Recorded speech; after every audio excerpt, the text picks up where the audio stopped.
Olá pessoal, satisfação estar aqui com vocês mais uma vez, gravando mais um vídeo.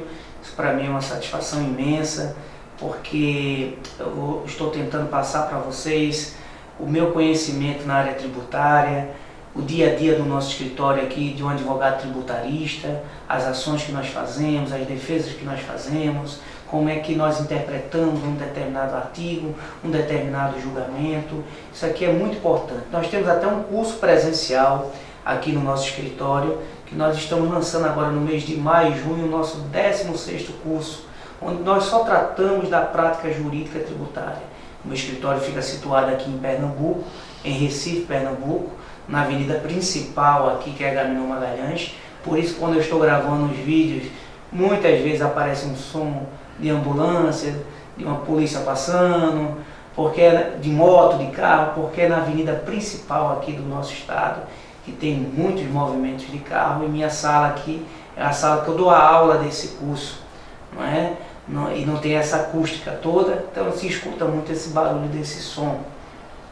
E o nosso próximo curso será o 16º curso de prática jurídica tributária. Eu chamo o dia a dia de um advogado tributarista, onde na nossa primeira aula nós vamos falar sobre os impostos, como é que se calculam os principais impostos no regime do lucro real, do lucro presumido e do simples nacional, as características de cada um desses impostos, só envolvendo a prática.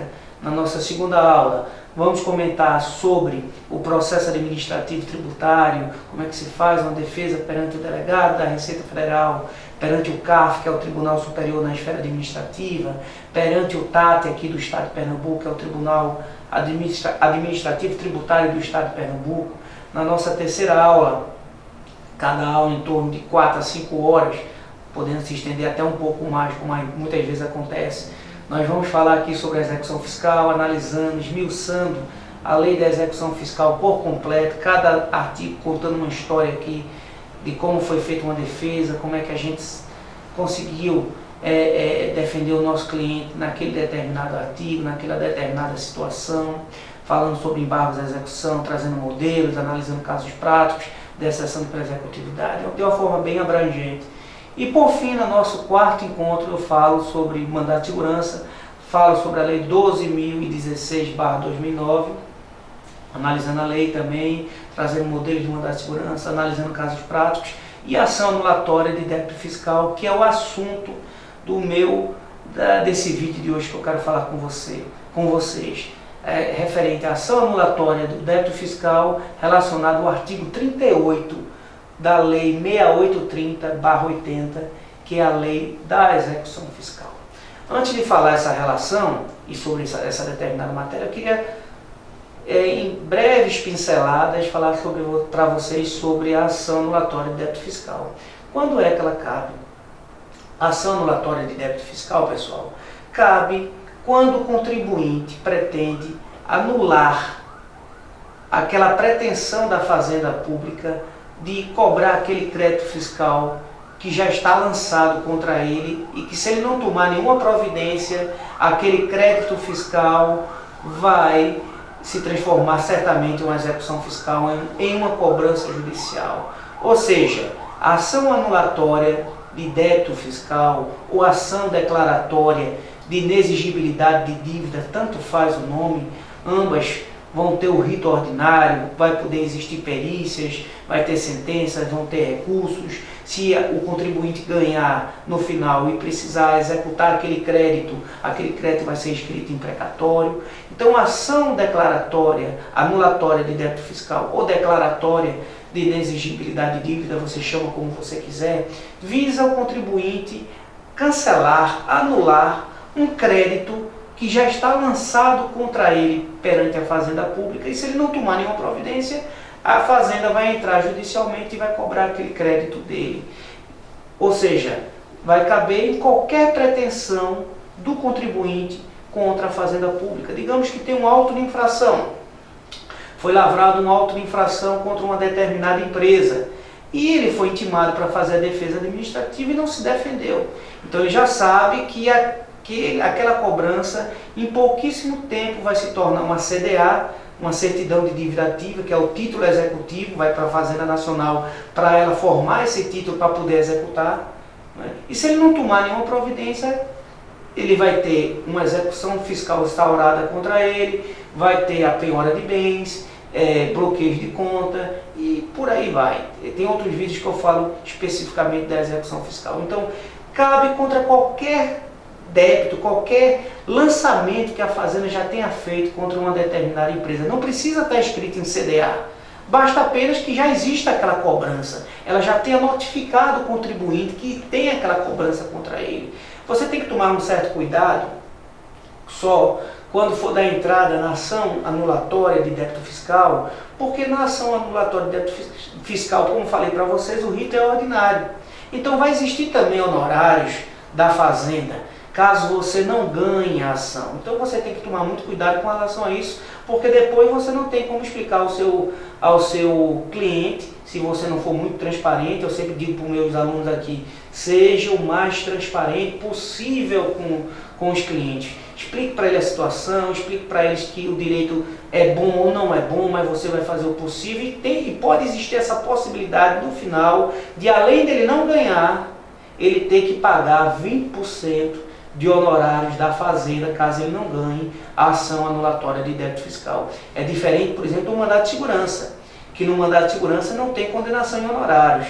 Então, se você entrar com mandado de segurança e você não ganhar, você também não perde. Então, o que você puder lançar em um mandado de segurança, provando aquelas questões, direito líquido e certo, não parado, por habeas data, habeas corpus, praticado por autoridade coatora, ou daquela pessoa investida daqueles poderes da autoridade coatora. Se você conseguir provar nessas hipóteses, o melhor é ingressar com mandado de segurança. É o que nós fazemos aqui. Mas tem determinadas situações que só dá para entrar com ação anulatória de débito fiscal.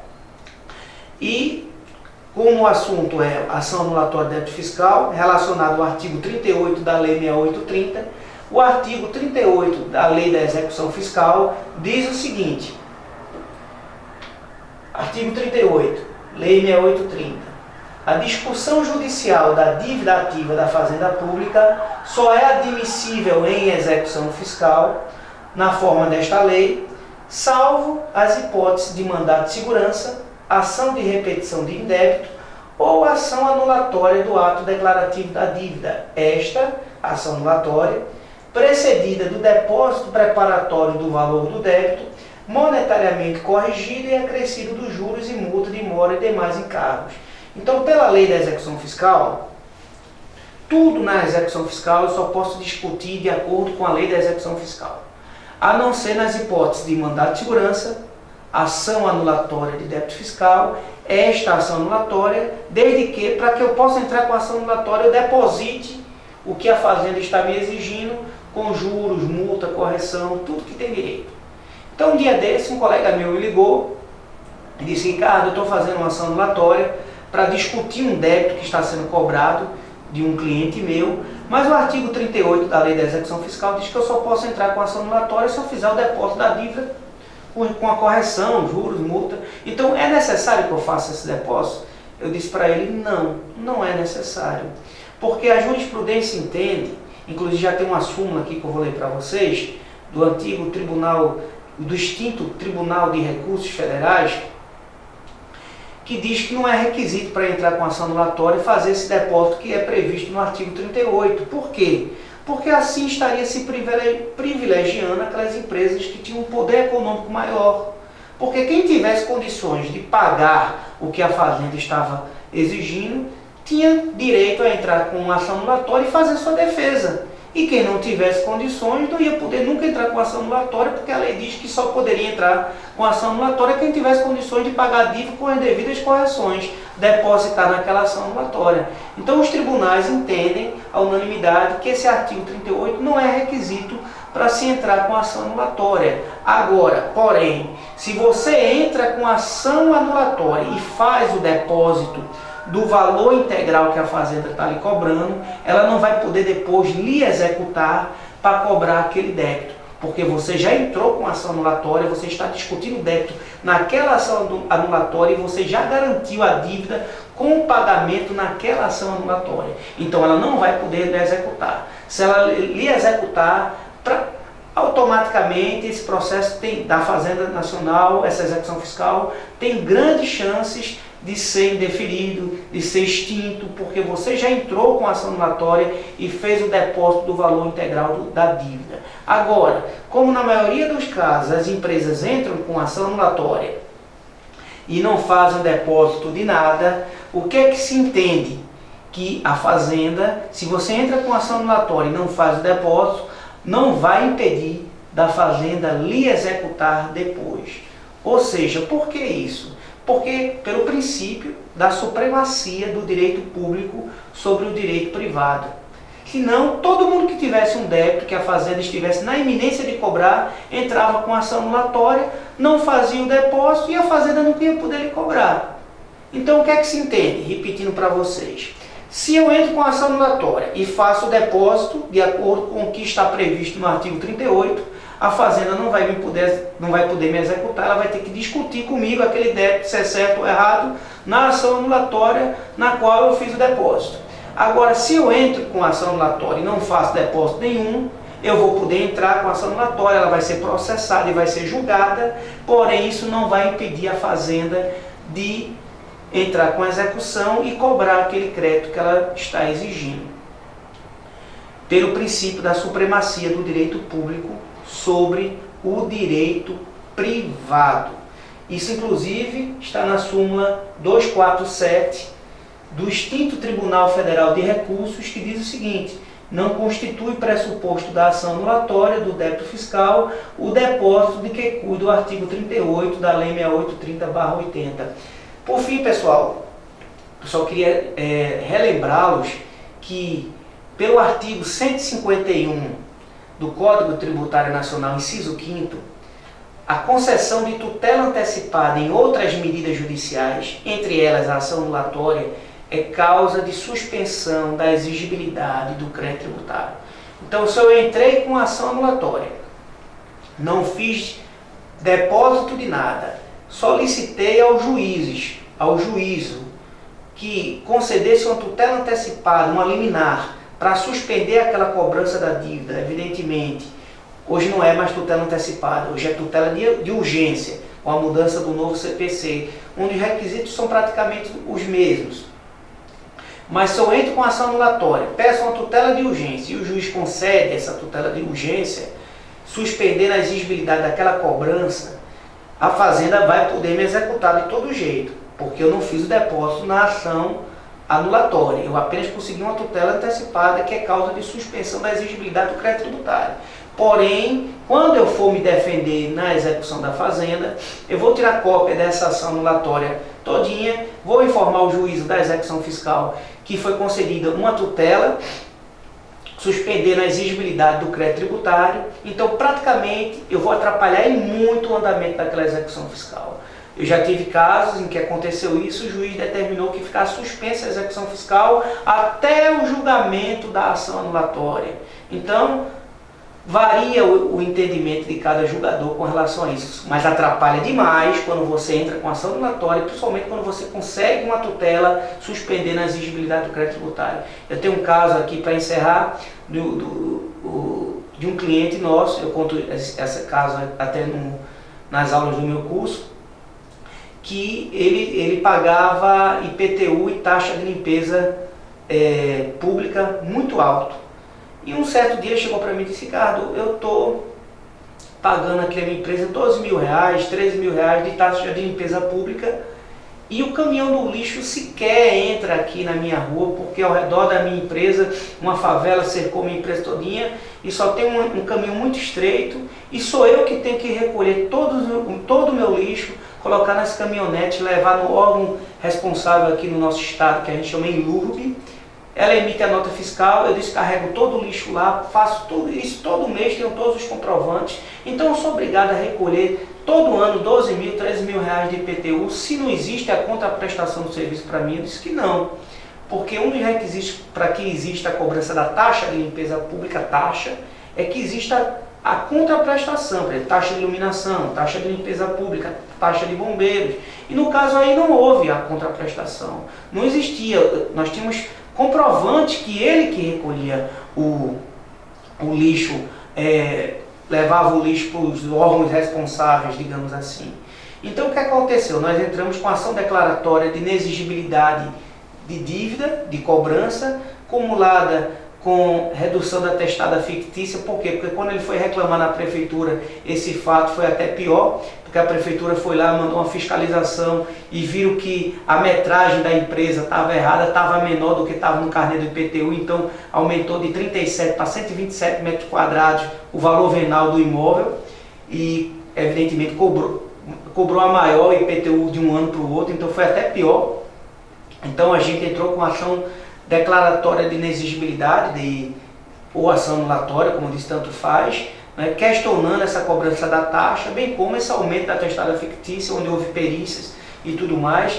E o que é que aconteceu? Foi concedida uma tutela antecipada, determinando o juiz que não houvesse essa cobrança da taxa de limpeza pública, até ser solucionada de vez a questão, por causa dos documentos que a gente estava trazendo. A prefeitura, o município, recorreu, o tribunal julgou improcedente o recurso do município, eles recorreram, perderam, né, esses recursos dele. E o que é que aconteceu? Em 2006 surgiu o Simples Nacional, que é a Lei Complementar 123/2006, onde dizia que a empresa, para aderir ao Simples, não poderia ter débitos no âmbito federal, estadual e municipal, cuja a exigibilidade não estivesse suspensa. Então ele aderiu ao Simples em 2006, logo depois ele foi excluído pela União, porque ela dizia que ele estava com débito no âmbito municipal. Então a gente entrou com mandado de segurança, juntou a cópia dessa ação declaratória todinha, provando ao juiz de que a própria lei do Simples dizia que não poderia ter débitos cuja exigibilidade não estivesse suspensa. Como ele tinha entrado com ação anulatória e de acordo com o artigo 151, inciso 5º, a liminar concedida em outras espécies de ação judicial também suspenderá a exigibilidade do crédito tributário, a exigibilidade estava suspensa e ele tinha direito então a ser inserido no Simples e continuar no Simples. Foi concedida a segurança e ele está no Simples até hoje por causa dessa ação anulatória. Então veja como a ação declaratória de inexigibilidade de tributo, a ação anulatória é muito importante, porque vai atrapalhar muito esse andamento dessas cobranças judiciais. Então, mas tome muito cuidado, porque você não pode ir dando entrada em ação anulatória de todo jeito. Lembrando que muitas vezes, além de você não conseguir anular o débito, você ainda, em cima desse débito, ainda vai acrescentar mais 20% de honorário da fazenda, caso você não tenha êxito na sua ação anulatória. Então, resumindo, pessoal, esse artigo 38 que estabelece que há a necessidade de pagar, depositar a totalidade da dívida para entrar com ação anulatória, não é requisito sine qua non para se entrar com ação anulatória. Não há necessidade de se fazer esse depósito. Porém, se você fizer, a fazenda não vai poder lhe cobrar. E se você não fizer, a fazenda vai poder lhe executar mesmo você entrando com ação anulatória. Você tem que brigar para conseguir uma liminar, uma tutela de urgência para tentar suspender essa cobrança e jogar esses fatos nessa execução que está sendo cobrada, que está sendo instaurada pela Fazenda Nacional, Municipal ou Estadual. É o que eu teria para falar com vocês hoje sobre a ação anulatória e o artigo 38 da Lei 6830. Espero que vocês tenham gostado do vídeo. Se gostaram, curtam. Não esqueçam de deixar os seus comentários, de se inscreverem no canal e até o próximo vídeo, se Deus quiser. Obrigado.